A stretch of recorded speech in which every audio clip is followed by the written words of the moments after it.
Здравствуйте, друзья! В эфире программа «Точки опоры». 2015 год взял уверенный старт. Мы уже подводили итоги года ушедшего, но сегодня есть смысл еще раз поговорить о наших текущих вопросах и проблемах.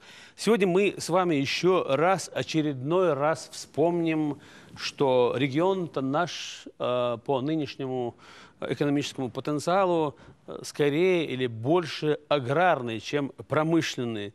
Да и глава нашей республики Рамзан Кадыров на недавнем совещании нам еще раз напомнил об этом при обсуждении вопросов аграрного сектора. Возможно, даже скорее не вопросов, а проблем в этом секторе.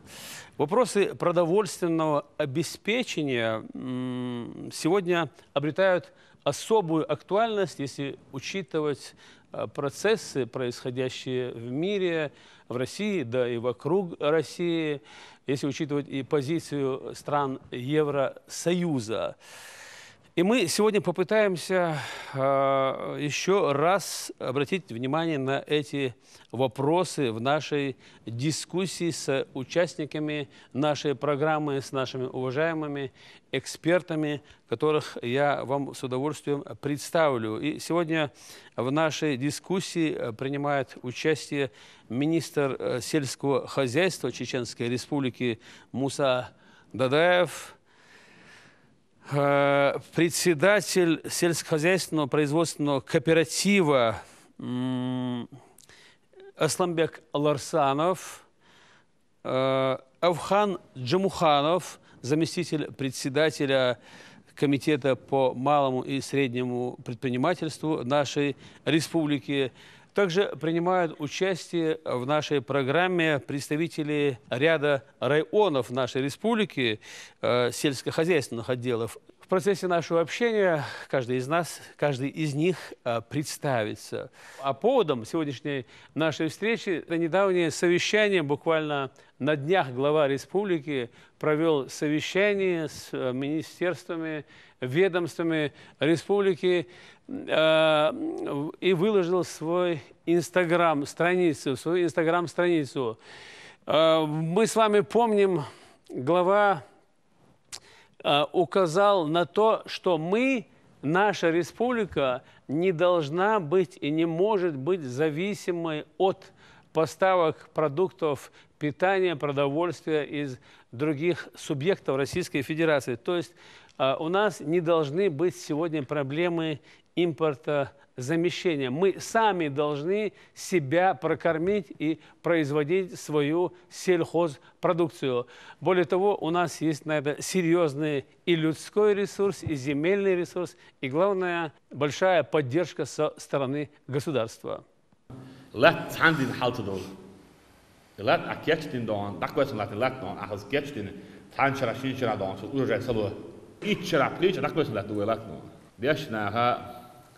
Glaush, Masara, hey, Shelat Lildi, Shane Bejan eats, Shane Kutam eats, Welat, what is the solution? Welat Lilda, my name was Chirach.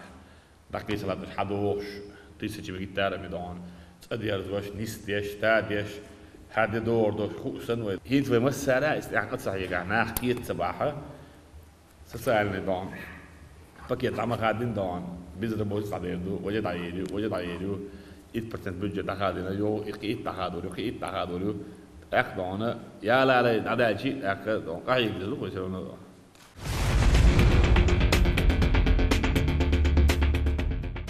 А сегодняшнюю встречу, пожалуй, мы начнем с вопроса, наверное, нашему уважаемому министру. Муса, я не случайно вспомнил недавнее совещание главы нашей республики, где вы принимали тоже живое участие. После выступления Рамзана Ахматовича у некоторых наблюдателей, в том числе и у меня, сложилось такое впечатление, что с продовольственной защищенности в это нелегкое время, продовольственной защищенности у нас с вами пока еще нет. То есть наш внутренний ресурс, на наш взгляд, далеко недостаточно обеспечит нас продовольствием. Хотя возможности большие, возможно, мы что-то преувеличиваем. Спасибо, что задали такой вопрос. На сегодняшний день, если мы будем говорить о продовольственной безопасности Чеченской Республики, 100% себя обеспечить продовольственной безопасностью по всем видам продуктам, конечно, не то, что Чеченская Республика, ни одна страна мира не может сегодня, сегодняшний день. Но приоритетным, главный продукт питания нашей республики, народ нашего, в частности, примерно, скажем, картошка, мясо, молоко, сыр, большое количество мы сами производим в республике.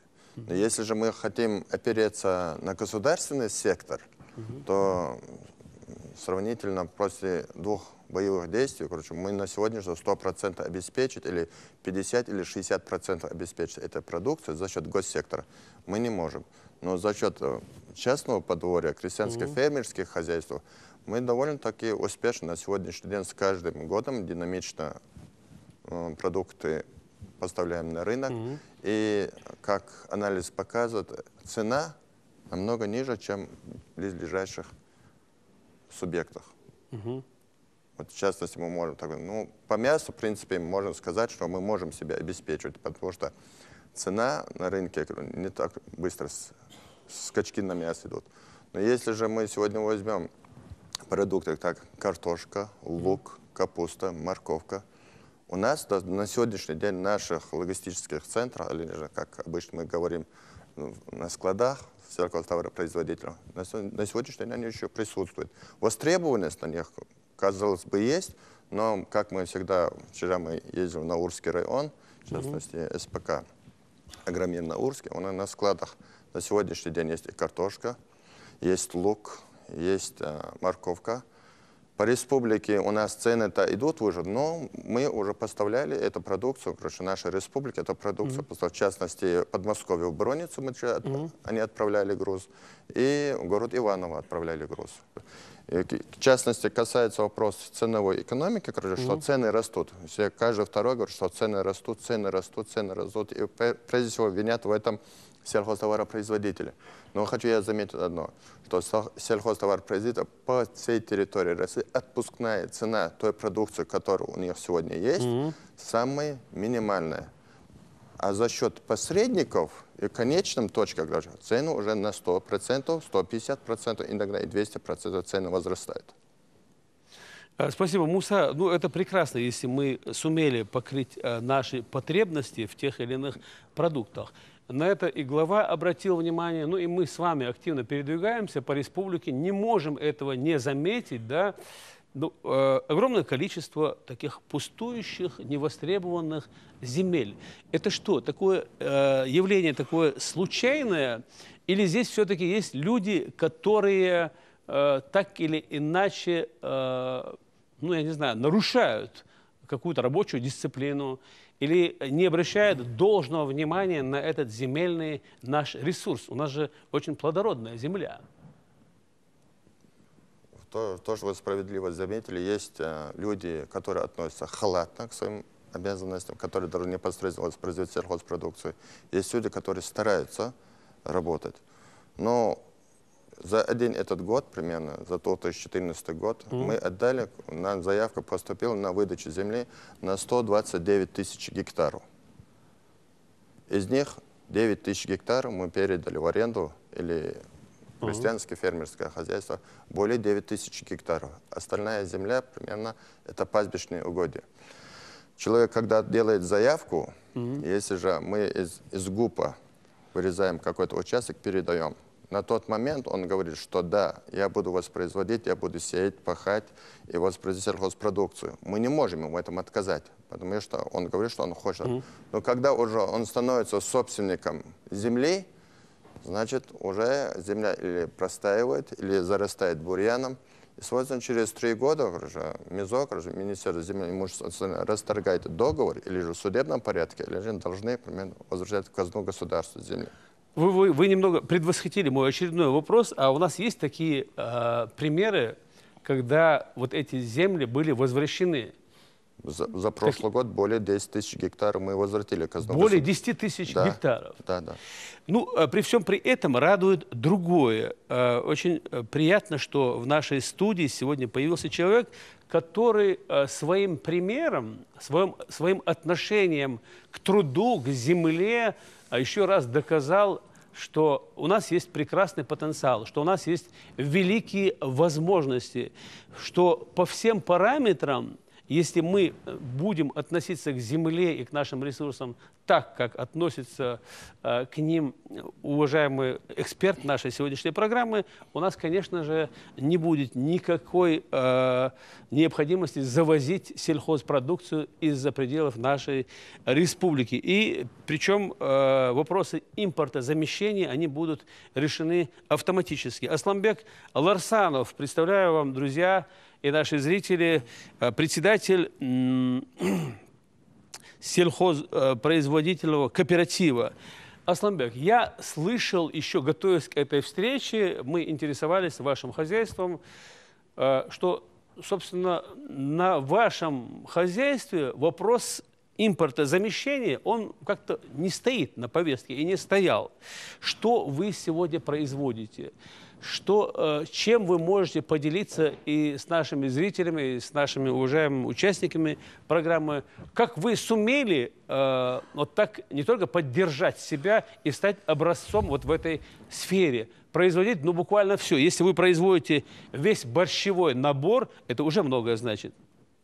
Ну, скажу для начала, Саид Магомед, плохо, что я являюсь примером, делая рядовую работу. И когда мы говорим о сельхозпроизводителях, мы должны знать, что каждый житель сельских поселений является сельхозпроизводителем. Это имеется в виду, у каждого есть свое подворье. Это говорит о том, что у нас отношение к земле за эти, скажем так, лихолетия изменилось. Это первое. Я не хотел бы являться примером, скажем так. Это обычно рядовая работа рядового фермера, скажем так. Работа, которую мы должны выполнять все. Да, да, это первое. А как я к этому пришел? Ну, наверное, это с 2005 года. Это, наверное, аналогов в мире не было, когда можно было взять залоговое обеспечение, которое у нас в республике присутствовало. Государственные учреждения предоставляли залог. В данном случае даже вот рядом стоит руководитель комитета малого бизнеса. Он, наверное, и не знает, что их здание мы брали в залог. На сегодняшний день у нас в основном овощное направление. И мы по последнему году вырастили около 7 тысяч тонн картофеля, около 3 тысяч тонн лука и 1000 тонн моркови. Асланбек, ну понятно, что все это сами вы и ваша семья не потребляет, и ваши друзья. Ну куда? У вас есть рынок сбыта? Вы это продаете? Вы это вывозите куда-то? Или внутри республики потребляете? Есть разные направления. Внутри республики продаем частично в Дагестан. Ну и бывают клиенты, вот, от Министерства сельского хозяйства? Да, нет, я имею в виду Подмосковье только что была отгрузка. По всему Союзу, можно сказать. И в Краснодар продавали. Казалось бы, там, да, обеспеченный регион, но бывало и в Краснодар продавали. Асланбек, вы вначале сказали, что за годы лихолетия, за лихолетие отношение наше к земле изменилось. Вот что изменилось? Что, произошел какой-то чудовищный перелом в нашем сознании? Мы же есть меньше не стали, пить меньше не стали. Кстати, мы узнали, что вы еще производите прекрасные соки, да? Вы что, фрукты выращиваете еще? Ну, кругом находятся виноградарские хозяйства. Вот, мы взяли винзавод на Урске, площадь позволяет, есть мощностя. Производим соки с винограда. Вот. Ну и делаем упаковку. А реализовываете внутри республики? Внутри, в данном Или случае, есть заказы из других нет, субъектов? В данном случае пока внутри республики.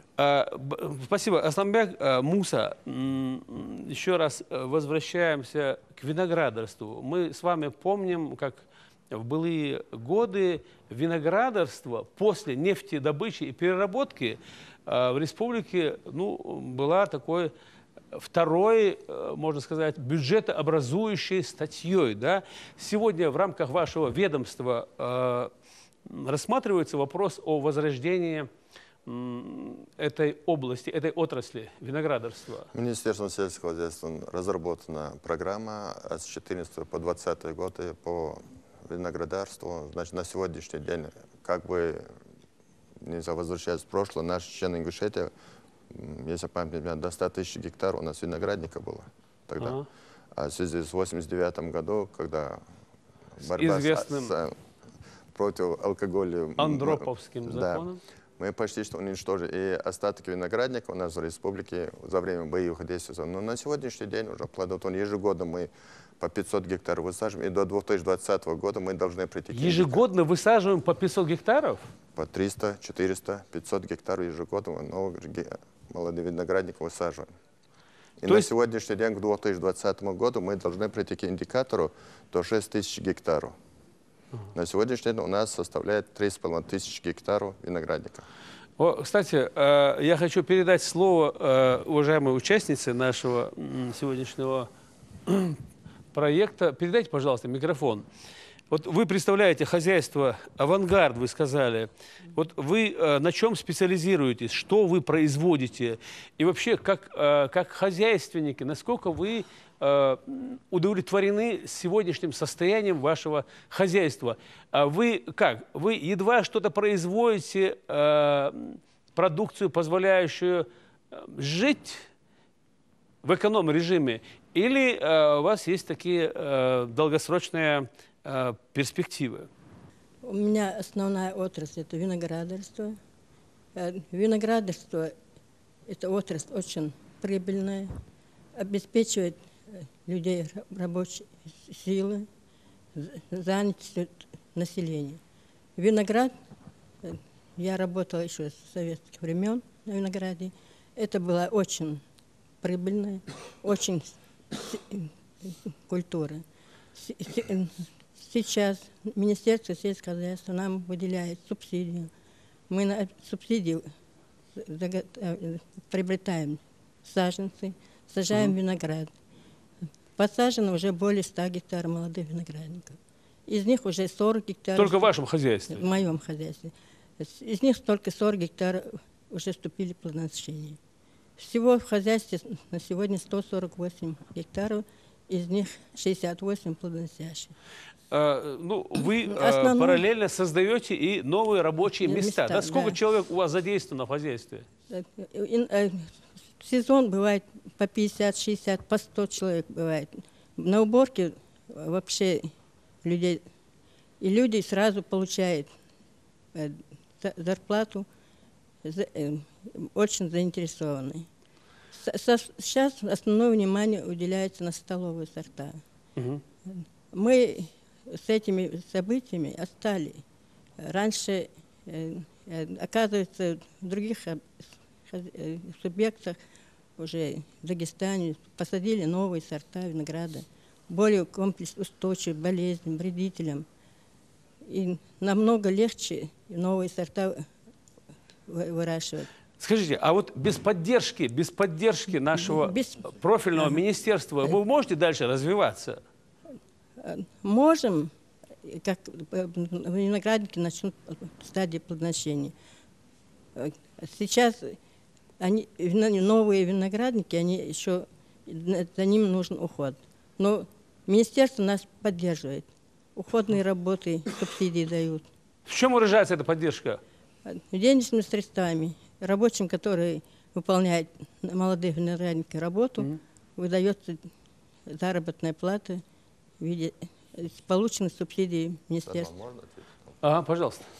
На сегодняшний день, если же мы раньше виноград выращивали, наше хозяйство виноградное, винхозом мы называли, в принципе, мы виноград реализовали либо на рынок, или же вывозили в Кизляр, или же в другие Дербент, вывозили за бесценок. мы возили. На сегодняшний день мы, можно сказать, уже сделали полностью закрытый цикл по виноградарству. Виноделию, короче, по виноградарству. Первое. Мы уже сами производим посадочный материал у себя в республике. Сами производим посадочный Мы сами материал? уже производим. Короче, у нас есть маточные хозяйства, где производят, короче, саженцы. Значит, наши специалисты, в частности, директор госхоза Бурунный, вывел 5 сортов. Новых сортов? Новых 5 сортов, которые получили диплом, которые на выставке в ВДНХ получили золотую медаль. Значит, виноград столовый, морозоустойчивый, очень плодоносящий. Значит, на сегодняшний день уже заготовки есть. На следующий году мы будем высаживать виноградник. Второе. Наши же производители теперь начали сдавать нашему директору, в частности, СПК Агромир Наурский. Мы туда там же переработка идет, и тот же сок или сусло, или сок мы же обратно же поставляем на рынке. Значит, у нас мы свою продукцию теперь, если же спрос цены будет лучше, мы можем продавать и за территорию, но на сегодняшний день весь закрытый цикл сажаем, выращиваем, сдаем, и в частности, как виноградный сок, можем уже поставить в наш внутренний рынок. Цикл уже завершенный на сегодняшний день. Спасибо. Я хотел бы, чтобы наши представители из районов подключились бы к разговору. Вот, в частности, представитель Шалинского района, да, Айнди Осмаев. Айнди, у нас есть села, которые в прежние годы, собственно, и жили за счет выращивания овощей. Да, в частности, в Шалинском районе мне довелось встречаться с людьми из нескольких сел в Шалинском районе, которые, в один голос говорят, что у нас сегодня создают какие-то непреодолимые проблемы и с этими тепличным хозяйством, с парниками и так далее. Какого характера эти проблемы? Знакомы ли они вам? Никаких проблем нету. В каждом подворье, кто хочет, тот может выращивать теплицы. В теплицах и огурцы, и помидоры, все, что захочешь, если у человека нет задолженности. Задолженности чего? По газу, по электроэнергии, коммунальной задолженности. Есть люди, у которых сейчас работают по сбору этих задолженностей, комиссия совместно с администрацией, с местным регионгазом выходят, работают. И в некоторых дворах заходишь и начинаешь смотреть задолженности. Если задолженности нет у людей, выращивать все можно. А если вопрос касается земель сельскохозяйственного назначения, тут тоже, наверное, руководство Минсельхоза тоже знает, и как Муса говорил, проблем никаких нету. В аренду земля дается тем, кто желает заниматься.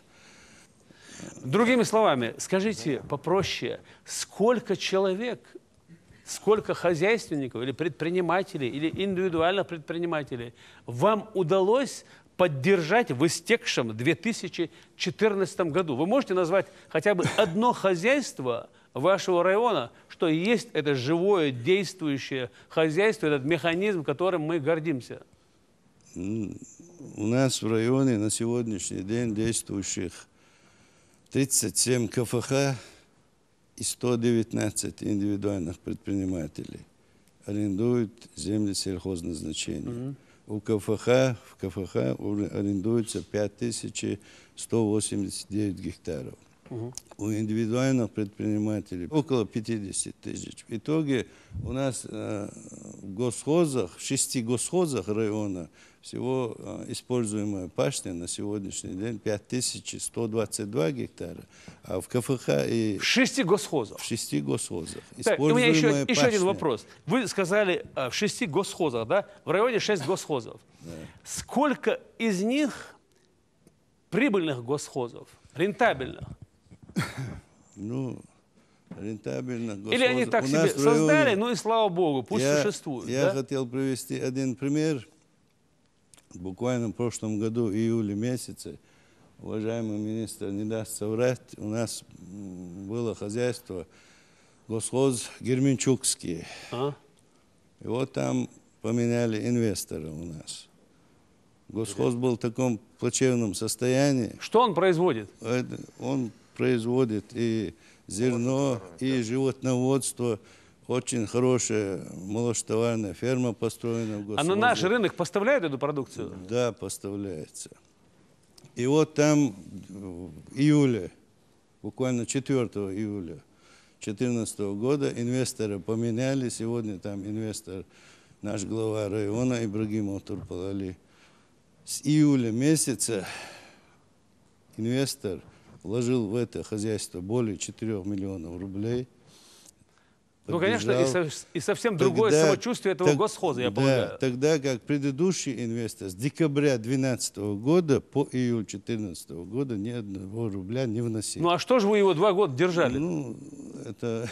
Муса, мы так давеча общались с представителями нашими в Ростовской области, да, в Ростовской области, по нашей информации, проживает около 20 тысяч выходцев из Чеченской Республики, в основном чеченцы этнические, вот, и 80% из них сегодня заняты в аграрном секторе, и в земледелии, и скот откармливают, и овощи, фрукты выращивают.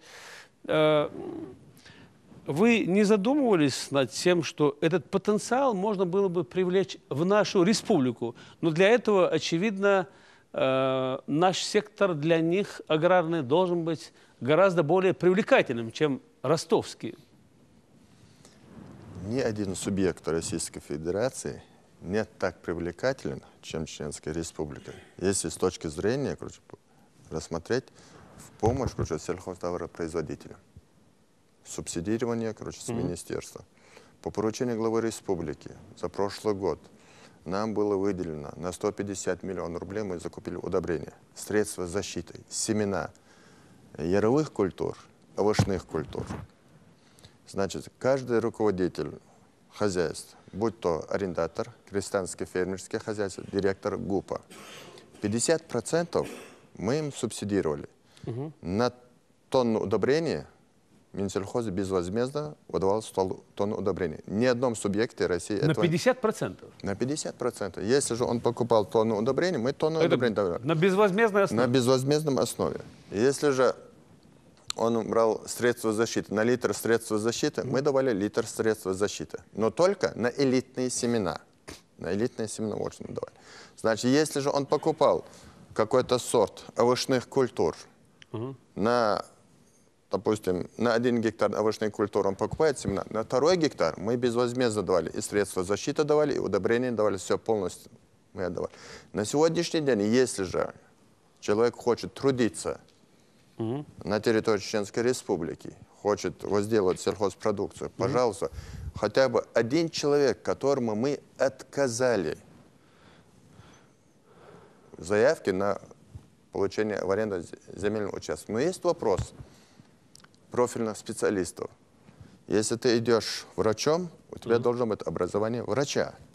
Если ты строитель, у тебя диплом строителя. Если человек запрашивает, допустим, 1000 гектаров, 2000 гектаров, ну, 3000 гектаров земли, и у него элементарно я задаю вопрос. Хорошо, я готов дать вам землю.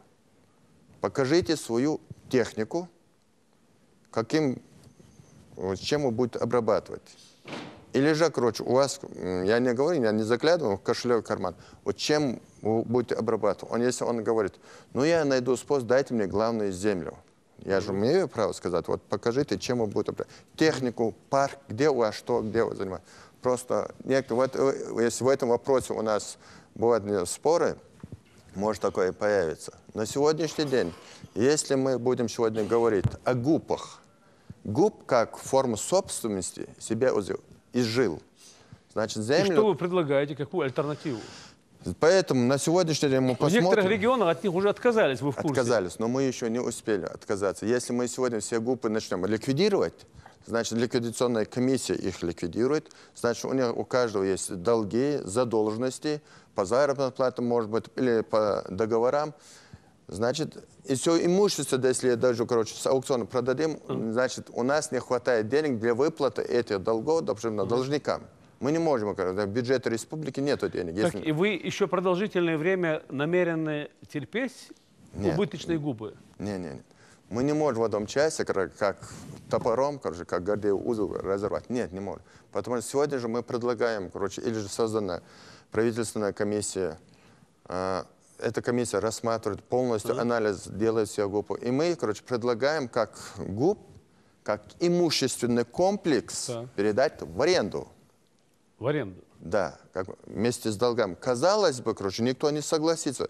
Но на сегодняшний день из 121 ГУПов, на сегодняшний день на приобретение как взять его как в аренду, как имущественный комплекс. Появились желающие? На сегодняшний день уже список за 86 человек уже.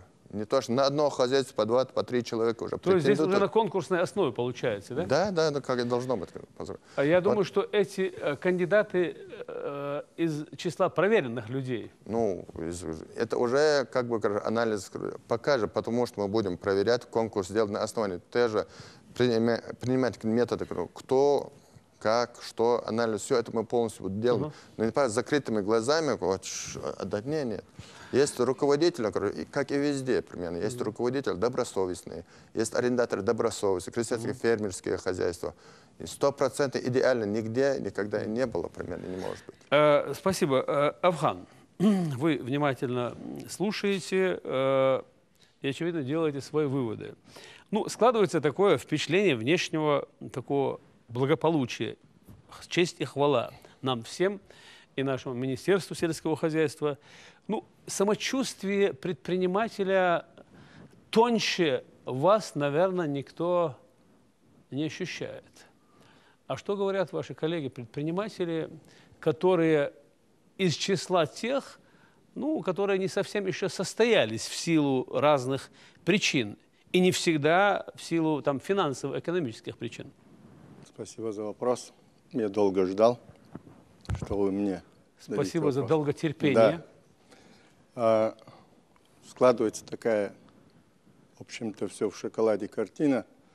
Но когда мы едем по территории республики, мы наблюдаем такое, что у нас многие поля пустуют, многие поля не обрабатываются. Мы выезжаем за пределы, в Дагестан, Кабардино-Балкарию, Северную Осетию. Вот сейчас, весной, обратите внимание. Там стоят палатки, какие-то там сооружения, в этих палатках люди эти живут, они на эту землю обрабатывают, и как, значит, муравьи копошатся на этой земле. Мы всегда, во все времена, были самые мобильные, самые предприимчивые по всему бывшему, всей территории бывшего СССР. Значит, мы везде передвигались, занимались предпринимательством в то время, когда этого предпринимательства как такового и не было. В каждом населенном пункте, в каждом, значит, селе, каждый огород возделывался, огромное количество скота, который у каждого во дворе был. Если человек в населенном пункте, это советские времена, советский период, если у него дома не было скотины, то он на него смотрели как такого-то неполноценного. Их были единицы. Сегодня картина обратная.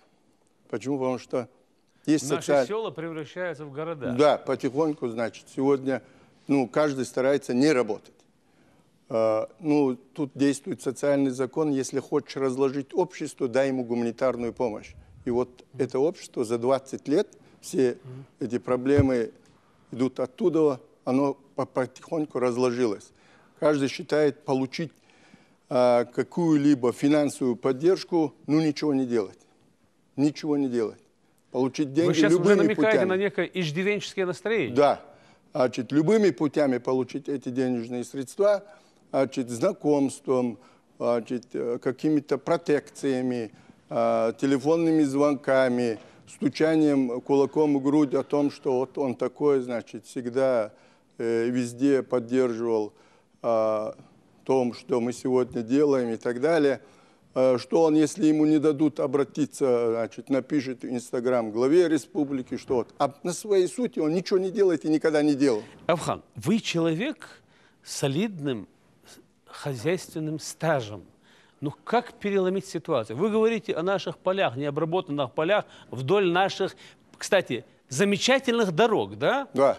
Вы Ни у кого нет вы таких. сказали, в Ингушетии, Кабардино-Балкарии поля возделываются, но там нет таких дорог, как у нас. Нету. Вот и по нашим прекрасным дорогам едешь, мы видим с горечью необработанные поля. Вот в чем природа этого явления? Как эту ситуацию переломить? Саид Муат, Большинство из этого, я хочу заметить, здесь большинство этих полей, которые вы сейчас говорите вдоль дорог, это поля, переданы землю в аренду или крестьянским фермерским хозяйствам. Я хотел бы подчеркнуть это. Муса, Вот, ну, примерно. наверное, есть смысл призвать к ответу вот этих арендаторов и крестьянских фермерских берут, хозяйств. Саид Муат, люди берут эту землю в аренду, вот Министерство сельского хозяйства.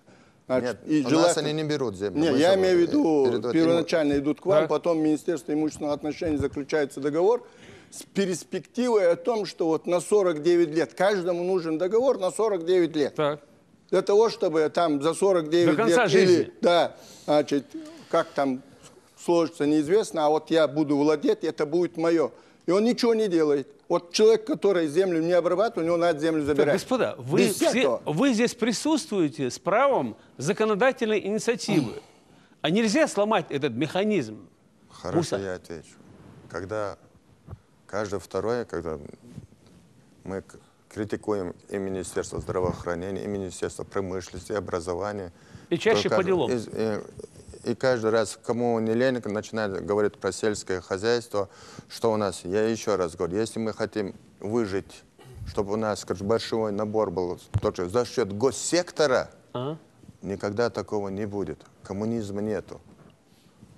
Значит, должны крестьянские фермеры сказать, частное подворье.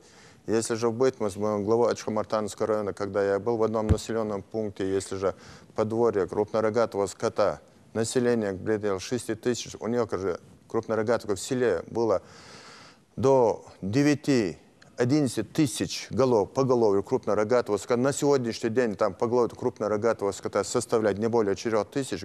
Здесь благоприятствующие условия мы им создали, людям. Но люди не хотят работать в сельском хозяйстве. Она трудоемкая работа. Примерно надо спину гнуть, прополку делать, третий, под солнце ходить. Или же должны все, как бы мы начинаем говорить про Европу, мол, там такие технологии, значит, соответственно, у нас должен быть большой-большой карман, бюджетный карман. Где один трактор, допустим, мы скажем сегодня, один комбайн по уборку зеленого горошка, представляете, какая цена может быть? 500 тысяч евро. 28 миллионов рублей на сегодняшний день, ты должен был 50% оплатить, а потом... А посеять на 1, 2, 3, 4 гектара, значит, техника сегодня, сельхозтехника очень дорогая. У нас в республике нету парка, сельскохозяйственного парка, как в советском, всех думали. Раньше было советское, раньше сельскохозработники были бюджетными. Техника выделялась, трактора выделялись, прицепные агрегаты выделялись, удобрения выделялись. А это все теперь надо на коммерческом основе закупать. Нет у нас в республике этих денег. Если же часто инвестор приходит, поэтому я сегодня говорю, арендаторы, кто хочет купить землю, хорошо, но заодно и завозите с собой и технику заодно. Мы согласны. Я любой ГУП расформирую. Ну, так вы не выдаваете без наличия техники эту землю?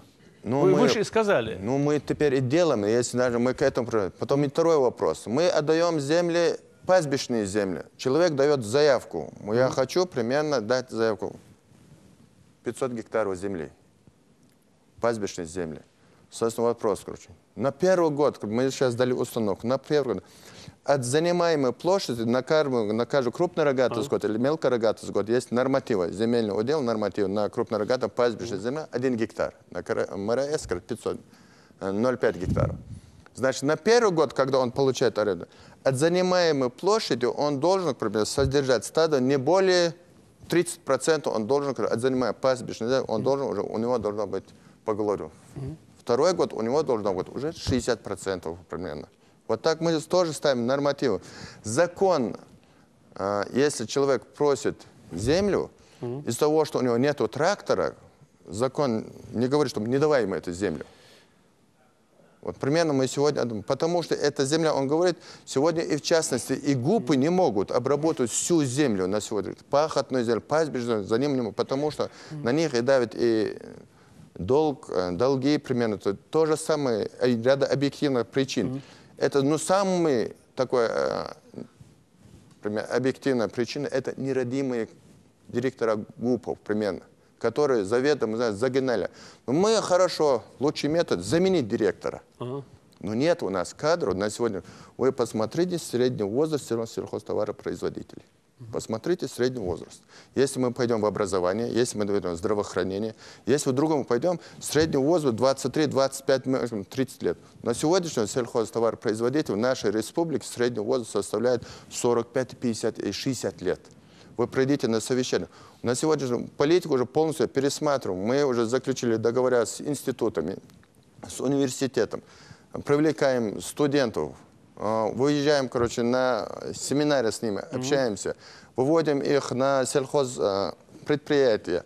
Ну, работа идет, но это не может быть за один день или за год, за 2 года, это пробел не может быть восполнен. Муса, речь идет о том, как вы помните, о том, как глава нашей республики заметил, если мы с вами не поменяем наше отношение к нашей земле, к вопросам выращивания животных, к вопросу производства сельхозпродукции, ситуация может ухудшиться. Сейчас речь идет о том, какие оперативные, опережающие меры мы намерены в этой связи предпринять. Как спасти ситуацию, чтобы мы не испытывали трудности от импортозамещения, от ввозимого из других субъектов в нашу республику сельхозтовара. Хорошо. 2 года назад, допустим, ежемесячно в республику завозилось от 4 до 5 тысяч крупнорогатого скота. А сегодня? На сегодняшний день разы, короче, уменьшилось. Если сегодня, короче, меньше? 500 голов, может быть, или 200 голов, может, завозимого. В принципе, рынок мяса, короче, у нас... это уже положительная динамика. Конечно, положительная. Поголовью крупнорогатого скота у нас начинает, короче, уверенно идет вверх примерно. Мелкорогатый скот у нас, птицевоз у нас вверх пошло, рыбовоз у нас вверх. Примерно на сегодняшним статистическим данным, короче, мы на минус не пошли примерно. С каждым годом все выше. Есть вопросы, короче, в частности, касающиеся земли. Вы сейчас заметили, что мы можем... Ну, глава сам дает пример всем. Рамзан Ахматович лично... В том числе и своим личным хозяйством. Я говорю, Рамзан Ахматович, у него есть свое личное, короче, хозяйство. Отдельно от него, короче, Аймани Несиевна, у него свое личное хозяйство, она ведет примерно. Отдельно, например, дочь Рамзана Ахматовича, публично, у нее свое фермерское хозяйство уже справляется. Казалось бы, первое руководство республики этим занимается. Например, он другие... Кстати, у министра сельского хозяйства есть свое хозяйство личное?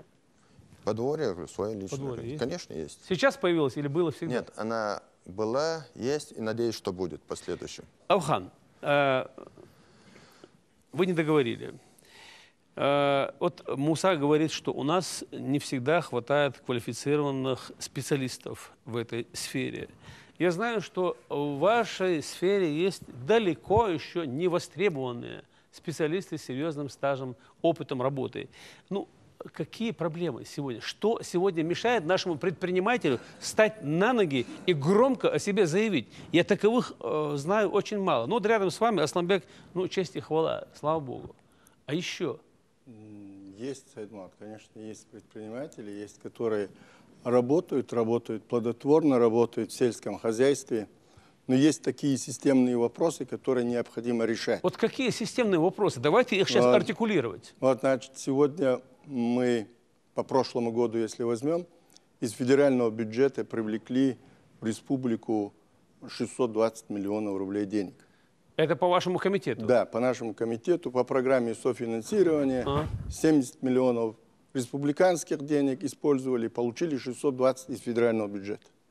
Из них на грантовую поддержку предпринимателей, которую мы оказали через комитет, было использовано 182 миллиона. И районным администрациям, всем районным администрациям... 182 миллиона. 182. Вот здесь у меня резонный вопрос. А сколько мы запросили? Мы запрашивали гораздо... 400, но мы не смогли освоить, потому что желающих не было. Это будем объективны Авган, тоже. вы говорите, привлекли 182 миллиона грантовых денег. Скажите, эти деньги, куда эти деньги ушли? Они куда-то ушли, либо мы никогда не почувствуем на себе присутствие этих производителей на нашем рынке, в нашей сфере? Или они что-то производят, мы годы спустя почувствуем, что эти деньги не потеряны для республики, для нас с вами? Значит, подход был такой, Сайдман. Комиссию, экспертный совет возглавлял вице-премьер правительства Хасан Хакимов, который возглавлял ее не просто на бумаге, что вот пришел, подписал протокол, а на всех заседаниях экспертного совета, который, допустим, начинался мы знаем с 10 часов утра и заканчивалось порой 7 и 8 часов. Здесь присутствуют люди, которые были на этих комиссиях и получили гранты. И не просто присутствовал, задавал вопросы, значит, живо интересовался, и каждого человека мы выслушивали. И результат мы обязательно, у нас он будет. Почему? Потому что... Пока рано говорить о результате, Рано говорить о результате. Это процесс, который закончился в конце декабря, вот буквально 2 недели назад. Минувшего года. Да, сегодня люди только еще получают денежные средства в банках. Но из тех людей, которые к нам обратились, вот если мы сделали такой анализ, 70% из поданных заявок было подано заявок от больше 1000. Это за 1 месяц. За 1 месяц. За 1 месяц. Это начиная с 17 ноября по 17 декабря, вот этот месяц было подано больше 1130. Коротко, условия выдачи грантов. Значит, основные условия, требования. Основное требование, чтобы мы видели, комиссия видела, что этот человек получит эти деньги, и то, что он планирует сделать, он сделает. Ну, процентов... То есть этот человек должен вашу комиссию убедить, что он деньги вкладывает в производство. Да. Плюс у него есть какая-то основа, что вот он может дальше. Деньги небольшие, мы давали до 300 тысяч. Такие вещи, как друзья, товарищи, звонки, это не срабатывает? Оно всегда присутствует, оно всегда напрягает. Ну, для этого и был председатель. То есть отсутствует это не может, да? Ну, отсутствует. Ну, здесь была защита, Сайдман, в лице вице-премьера правительства Хакимова, который был наделен полномочиями решать эти вопросы. Ну, у Хакимова тоже есть друзья, товарищи, родственники, как и у вас, как и у министра. Ну, Сайдман, я хочу сказать, что 70% из обратившихся были люди, которые хотели заниматься сельским хозяйством. Хотели? Да. У них была даже какая-то основа у большинства. Значит, вот это говорит о том, что причем из этих 70% 50% людей, которые хотели заниматься и занимаются животноводством. И когда мы убедимся в искренности этих людей, какое время спустя? Ну, Сайдман, это убеждаться будете... А кто им мешает заниматься? Вот кто, собственно, Нет, давайте резонный вопрос стал у министра. Нет, у меня здесь министр говорит, кто животноводства. им мешает? Вы сами ответьте. Нет, 130 человек получили по 1 миллиону грантов. Так. У нас тоже получили. Позапрошлый 280 человек получило. Еще год назад 180 человек получил. А вы отслеживаете каким-то образом, конечно, куда эти деньги отслеживаем. ушли? Создаем комиссию, вы смотрим. Сопровождаете? Сопровождаем. Хотя это не входит в наши полномочия. За ними должны смотреть органы надзора, другие фискальные органы. Но сами комиссионно выезжаем, смотрим, поголовье смотрим, подворье смотрим. Не то, что, примерно, заготовку кормов смотрим. Это же, но это сегодня идет показатель к тому, что примерно на сегодняшний день у нас в республике мясо, примерно дефицита мяса, как было 4-5-10 лет назад, такого нету сейчас. У нас поголовье выросло. Но есть такое, на одно место у нас претендовало до 5-6 человек. На грант? На один грант на это претендовали. Но есть такой вопрос, каждый хочет, потому что это деньги, кто потом смотрит, по каким параметрам, какие отчетности, он должен, некоторые отказываются, некоторые хотят. Но все население полностью сразу, у нас нету таких, потому что там идет вопрос уровня софинансирования идет. С республиканского бюджета. Софинансирование. И софинансирование. Есть часть федеральный бюджет, это местный бюджет. Если же мы хотим, этим заниматься, у нас должен быть, я еще говорю, большая сумка с деньгами, потому что все программы, федеральные программы предусматривают уровень софинансирования. Даже такой вопрос. В этом году, в 2014 году, по программе овощеводства, рыбоводства, овцеводства, птицеводство, табуноводство. У нас все программы были, заложено 5% уровень софинансирования, у нас денег было, но федеральный центр из-за кризиса, из-за введенных санкций, отбор этой программы у федерального центра не оказалось денег. У нас эти деньги были. Но в этом году сейчас мы посмотрим, деньги сказали, что у нас будет, уровень софинансирования, если мы соблюдем 5%, то, соответственно, у нас будет, все программы у нас будут работать. В принципе, мы никому не запрещаем, мы все условия для них созданы и создаем. Но если же каждый хочет, если за государственный бюджет, за государственный 100% хочет поднять примерно, или зависит, поднимать сельское, к сожалению, есть у нас категория граждан, которые пытаются все проблемы за счет государства решить все делать. Айхан не докончил. Саидмал, мы думаем по-другому сегодня. Подумаем о том, что нельзя раздавать деньги. Нельзя? Да. Почему? Потому что это развращает людей. Деньги, которые получил... Речь идет о грантах? Да, речь идет именно о грантах. Значит, если человек считает, что деньги вот так получил, он легко с ними расстается и неправильно... Тем более их не надо возвращать, да? Да, и неправильно он их использует. Поэтому мы будем пересматривать в этом году ту политику, которой мы занимаемся сегодня. Ваш комитет? Да. Будем смотреть на то, чтобы давать людям оборудование, какой-то купить ему станок, купить поголовье. То есть оказать практическую помощь, да. не финансовую? Поголовье. Хочет он заниматься сельским хозяйством.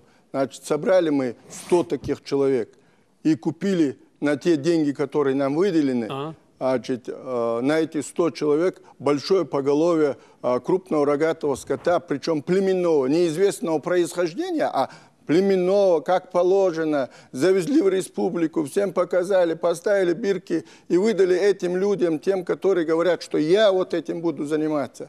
И начинаешь раздавать деньги, вокруг этого возникает такой вакуум, возникают люди, которые ходят там, каждый просит о том-то, чем-то. Нездоровый интерес, деньги всегда привлекают. Он всегда присутствует. Поэтому мы немного по-другому будем на эти вещи смотреть. И в других программах, которые есть, будем более широко участвовать. И еще одно, Саидмал. Бизнес предполагает всегда использование кредитных денег. Да. Невозможно строить бизнес без привлечения кредитных ресурсов. Ну и сегодня невозможно заниматься бизнесом, когда, допустим, первый помощник Министерства сельского хозяйства, предпринимателей, Россельхозбанк, поднимает процентную ставку до 27-28%. Это где официально 30. Они нижнюю планку дают. Ну нельзя заниматься бизнесом. Скажите, человек. О каком банке речь идет? Россельхозбанке. Что они делают? Они сегодня процентную ставку подняли. И подняли до 27-28%. Как можно заниматься сельским хозяйством? Это официально все? Официально все, 27%. Понимаете, невозможно заниматься сельским хозяйством при таких кредитах.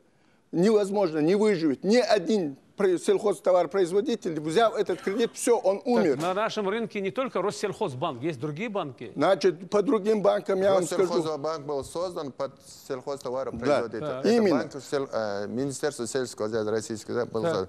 Но на сегодняшний день кредиты не могут процентно стать. Если же они были 14,5%, из 14,5% мы субсидировали до 9%, почти до 9% субсидировали, но на сегодняшний день уже до 30%. До 30% ставок? Почти сейчас до 30%. 27-28%, вчера, как-то сказать, до 30% процентную ставку повышали. И кто сейчас возьмет кредит? Еще вопрос у меня возникает. Значит, банки через Государственную Думу получили поддержку в виде 3 триллионов рублей денег в связи с вот этим условием кризиса. Так, и вам государство оказало такую поддержку. Россельхозбанк, государственный банк причем. Такую поддержку. Почему вы поднимаете ставку? В чем вы пострадали? В любой стране, когда есть какой-то кризис, ставка рефинансирования, она уменьшается. Так. Государство дает возможность своим производителям, прежде всего, как и в сельском хозяйстве, так и в других областях промышленности, чтобы они могли брать деньги, чтобы они могли заниматься бизнесом. А у нас что происходит? Была ставка рефинансирования 8,25. Муса, вы как-то прореагировали на это повышение этой ставки? реагирует предпринимательское Общение с сообщество. Россельхозбанком было?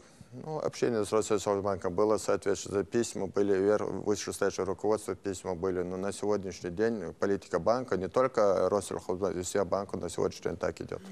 У меня до сих пор были очень серьезные претензии, равно как и, наверное, у присутствующих, и у большинства наших зрителей. Это вопросы, связанные с отсутствием или же весьма и весьма ограниченным присутствием банкоматов на территории Грозного, я уж не говорю за районы. Теперь появляются еще другие претензии. И завершая нашу сегодняшнюю встречу, Асламбек, я хотел бы, чтобы вы коротко прокомментировали, ну, каким должен быть сегодня хозяйственник, да?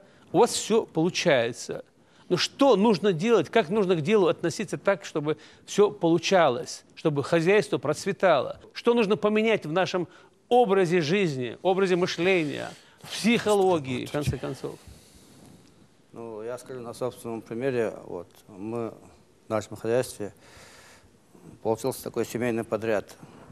3 брата нас, двоюродные, троюродные братья.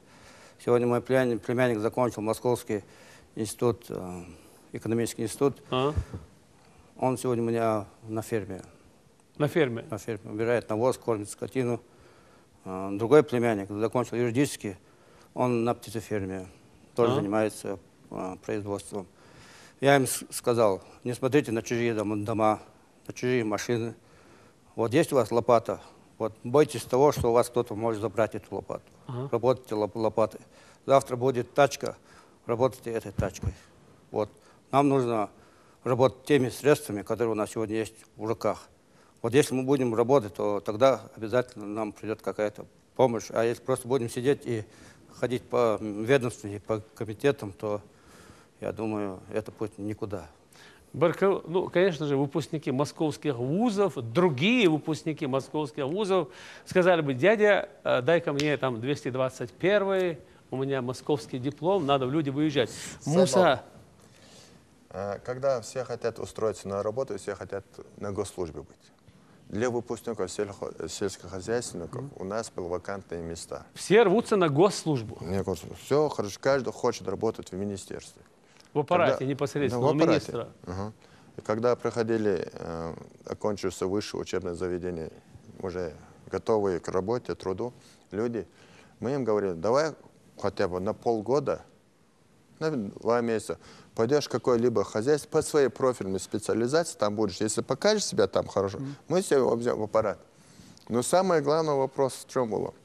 Мы выставили 12 вакантных мест в аппарате, объявили конкурс. На 12 мест пришло на первый день, пришло на конкурсную комиссию, пришло свыше 60 человек. Без какой-либо предвзятости, без блата. Вот нам нужны именно специалисты, не родственные отношения. Вот пришел специалист, набираем. 8 человек мы смогли только отобрать. 8 человек. На 12 мест. Из 60. Из 60, 8 человек. Некоторые места остались также вакантными. Каждый хотел общий отдел, а по профилю специалистам животноводства, птицеводства, рыбоводства, растениеводства, агроном, не было специалистов. Пришли специалисты, примерно, короче, ну, извините, примерно, не могут отличить примерно овес от ячменя, культуру, но у него диплом агронома. И второй конкурс объявили. То же самое вакантом, 12 дополнительно. На второй конкурс 17 человек только пришло. А там требования высокие, говорили. Третий раз конкурс. У нас, в принципе, я конкурс объявил, короче, но также у меня вакантные места на сегодняшний день в министерстве есть. Но каждый хочет попасть по блату, как вы говорили. Не специалистом, например, хотят, как строитель хочет быть как овощеводом. В принципе, мы не набираем. А также, если есть специалисты, которые, мы сейчас говорили, коллега говорил, что есть высокопрофильные специалисты, пожалуйста, приходите. Я прошу, я настаиваю, но наконец я требую, чтобы вы приходили в министерство, поработайте. Есть вакантные места. Даже начиная, от меня, министра, до ведущих специалистов, для любых специалистов, профильных специалистов, хороших специалистов, мы найдем вакантное место. Принимаю. Я тоже не вечен. Спасибо, спасибо. Никто не вечен. под луной. Друзья, спасибо за участие в нашей программе. Ну, мы с вами еще раз пришли к тому, что сегодня мы с вами, а под этим мы понимаем и наших зрителей в том числе, уделяем недостаточно внимания возделыванию нашей земли. Мне вспоминаются слова одного аналитика, который говорил, что земля – это единственный продукт, который не воспроизводится, берегите землю. Но мне кажется, мы сегодня не на достаточном уровне бережем нашу землю. Ну, необходимость такова, что отношение к земле нужно менять уже в корне. И в этом мы еще раз убедились сегодня в нашей программе. Друзья, время нашего эфира подходит к концу. Мы с вами прощаемся. Всего вам доброго. До встречи.